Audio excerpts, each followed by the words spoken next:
La peinture est d'assez bonne qualité par rapport aux normes modernes et, si la voiture est manipulée avec soin, elle a fière allure même après 10 à 12 ans d'utilisation. Il n'y a aucune plainte importante concernant le matériel de carrosserie. Cependant, en raison de l'âge, certains problèmes se font sentir avec le temps. Malgré cela, il est peu probable que vous puissiez trouver une Antara pourrie, même s'il s'agit d'une Opel. Les zones qui succombent le plus rapidement aux assauts de la maladie rouge sont le bord du couvercle du coffre, les coutures de la niche de la plaque d'immatriculation, le capot, le cadre du pare-brise et les bords des portes. La rouille affecte rapidement les zones métalliques exposées, il est donc préférable de ne pas retarder l'élimination des copeaux.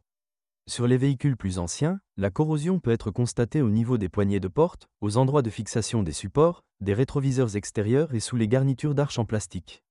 Le bas de la voiture a une solide couche anti-corrosion, ainsi qu'une protection supplémentaire pour les seuils et les arches sous forme de doublure en plastique. La rouille est donc très rare ici. La seule chose qui peut rouiller au fil des années, ce sont les faux châssis, le système d'échappement et les composants de suspension. Pour les voitures exploitées dans les zones métropolitaines, il est nécessaire de surveiller l'état des niches dans les passages arrière autour des amortisseurs et des tuyaux de remplissage du réservoir, car de la saleté et des réactifs s'y accumulent, ce qui entraîne l'apparition de corrosion. La rouille à l'intérieur de la voiture peut être la 5e porte du tube de lave-verre. Le fait est que la ligne comporte plusieurs joints qui, avec le temps, peuvent commencer à fuir au niveau des piliers, et toute l'humidité qui s'échappe s'accumule sous le tapis de sol et provoque de la corrosion. Entre autres défauts, il convient de souligner les pauvres. Résistance à l'usure du plastique de protection des optiques avant et du pare-brise. De plus, sur les voitures équipées d'une fonction d'essuie-glace chauffant, lorsqu'il est activé en cas de gel sévère, la vitre peut se fissurer.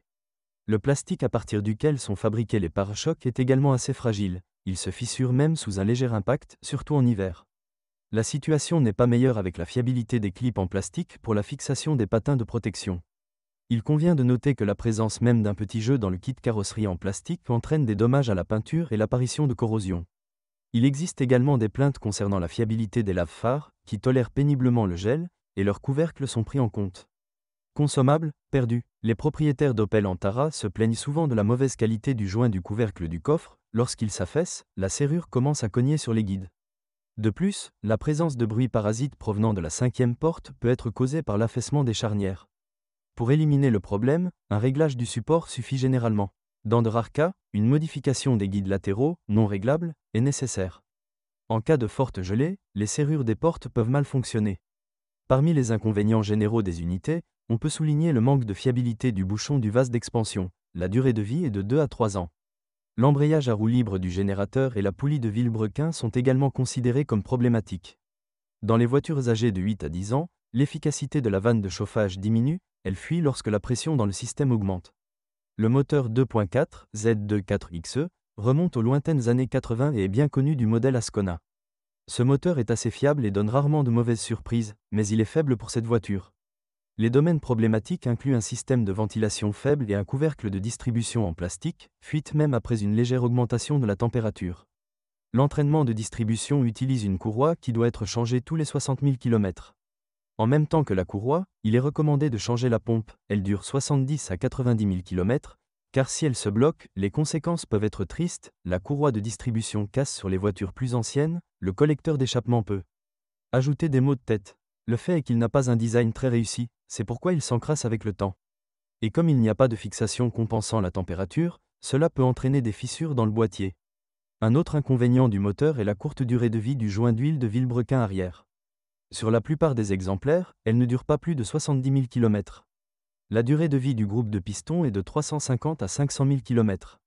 Le moteur A24XE, apparu après le restylage, a de meilleures caractéristiques, mais est également plus problématique. Les points faibles de ce moteur incluent la chaîne de distribution dont la durée de vie est difficile à prévoir, de 50 à 150 000 km. Dès les premiers symptômes d'étirement de la chaîne, sonnerie au démarrage, vous devez immédiatement vous rendre au service, car retarder son remplacement entraîne des dommages au capot avant. Les régulateurs de phase ne sont pas non plus très durables.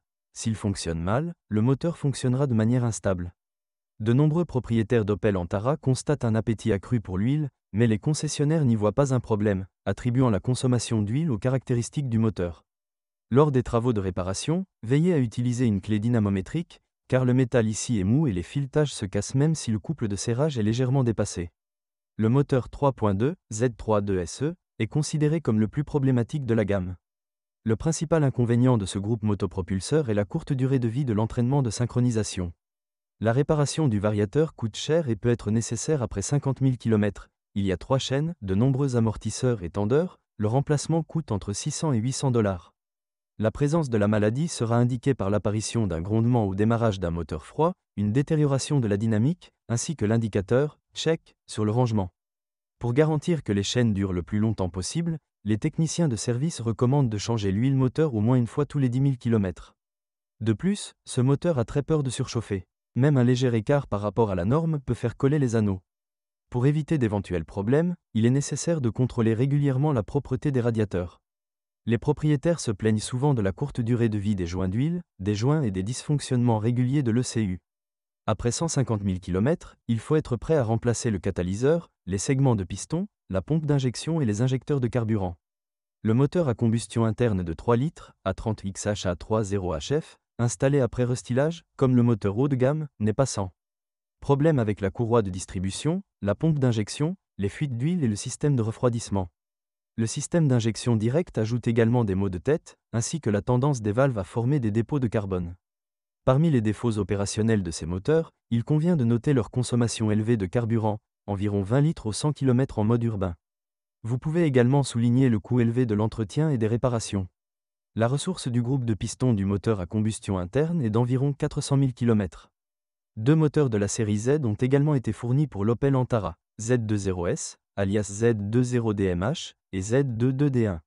Les 2 moteurs sont assez fiables, mais dans nos réalités, le système Common Rail tombe souvent en panne, ce qui tolère douloureusement l'utilisation de carburant diesel de mauvaise qualité. Avec un moteur de 2 litres, jusqu'à 100 000 km, seule la courroie de distribution nécessite une attention particulière, qui est censée être changée tous les 60 000 km. Cependant, il y a eu des cas où la courroie s'est rompue après 50 000 km. Après 100 000 km, la turbine peut nécessiter une attention particulière. Elle commence à entraîner l'huile et la vanne EGR.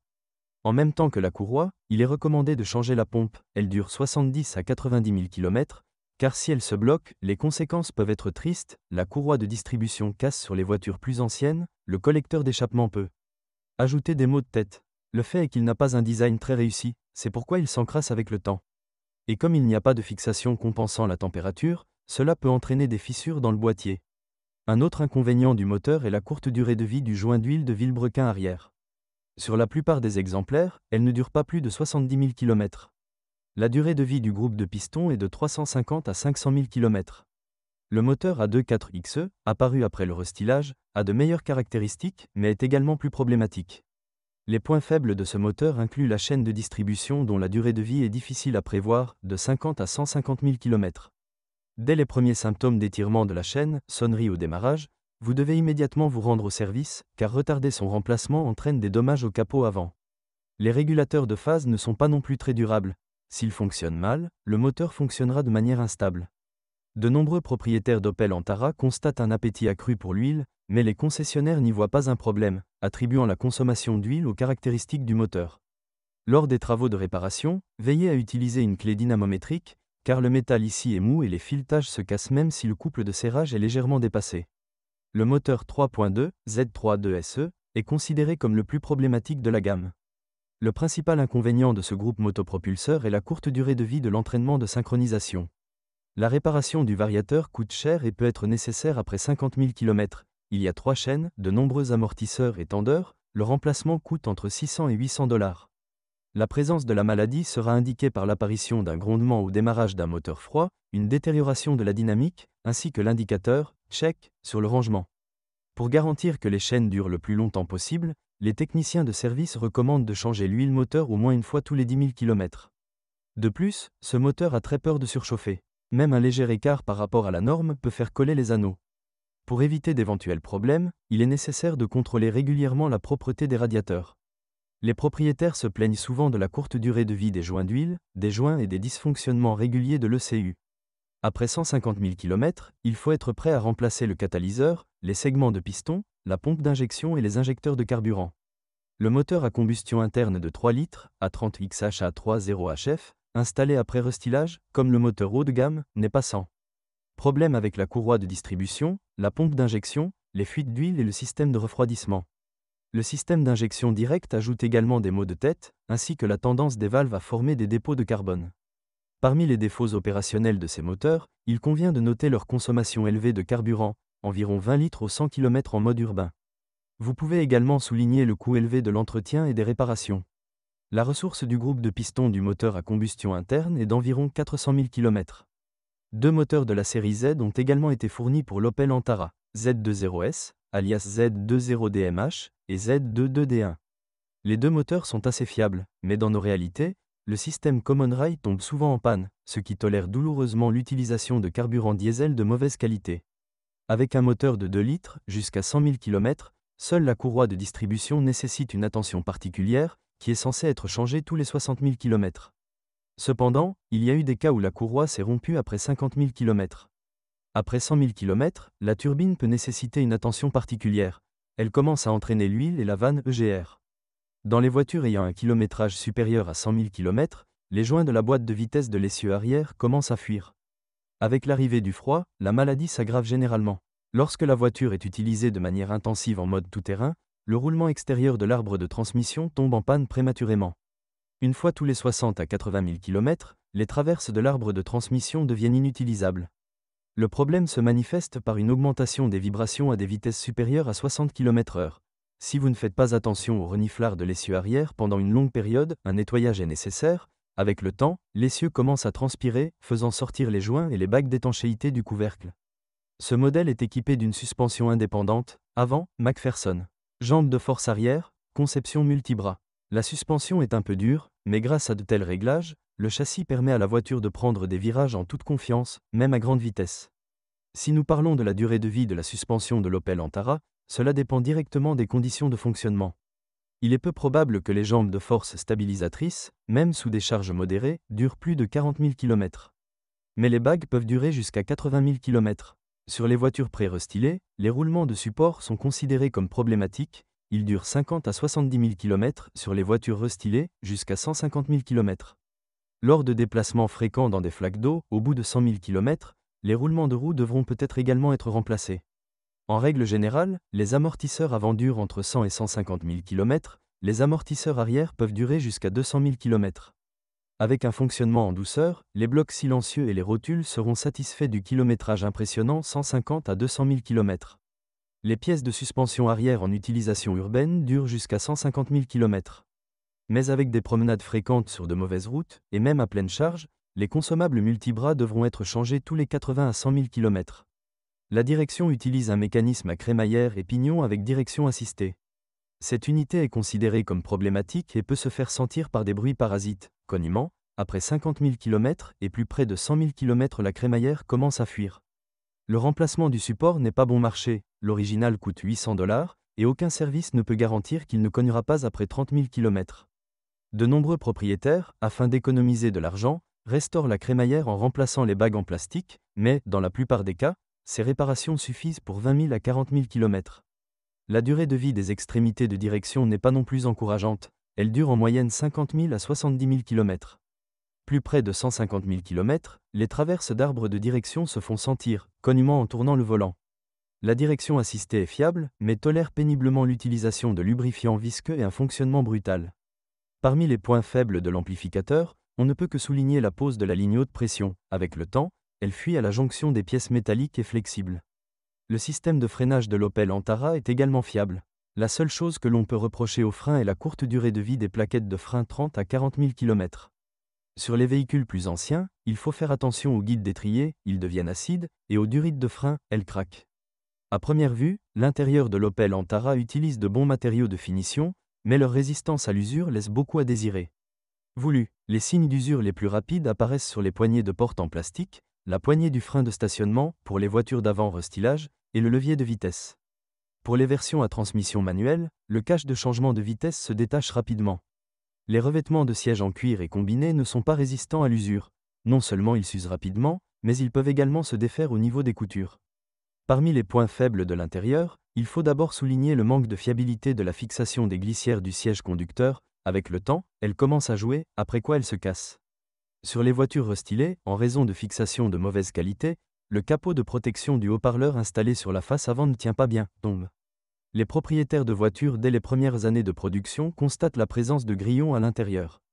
Le plus souvent, les bruits parasites proviennent de la jonction du plastique dur et souple au niveau du pare-brise. Quant à la fiabilité de l'équipement électrique de l'habitacle, il y a ici peu de problèmes. Le principal est le manque de fiabilité du moteur du poêle, qui fait d'abord du bruit puis cesse de fonctionner. Il dure en moyenne 60 à 80 000 km. Lorsqu'il contacte le service, les concessionnaires proposent de remplacer le moteur, 200 $. Si les finances ne vous permettent pas de le faire, vous pouvez essayer de restaurer le moteur. Heureusement, il existe suffisamment d'instructions sur Internet sur la façon de procéder. Il y a aussi des plaintes concernant le système de climatisation, qui ne fonctionne pas toujours correctement en mode automatique. Les haut-parleurs du système audio ne sont pas réputés pour leur fiabilité, ils sifflent. En raison d'un mauvais contact au niveau des connecteurs, les capteurs ABS, ESP et airbag peuvent ne pas fonctionner correctement. Le problème est résolu en reconnectant les connecteurs. Il existe également des problèmes de qualité de soudure sur la carte électronique du bloc ABS, le problème se manifeste par l'erreur 0550. La plupart des services ne veulent pas se soucier de ressouder la carte et proposent de remplacer la pièce, ce qui coûte cher, environ 400 $. De plus, un mauvais fonctionnement du bloc ABS peut être provoqué par un affaiblissement du contact positif du générateur, surtension et dommages au câblage. Si vous êtes propriétaire de ce modèle de voiture, veuillez décrire les problèmes que vous avez rencontrés lors de l'utilisation de la voiture. Peut-être que votre avis aidera les lecteurs de notre site lors du choix d'une voiture.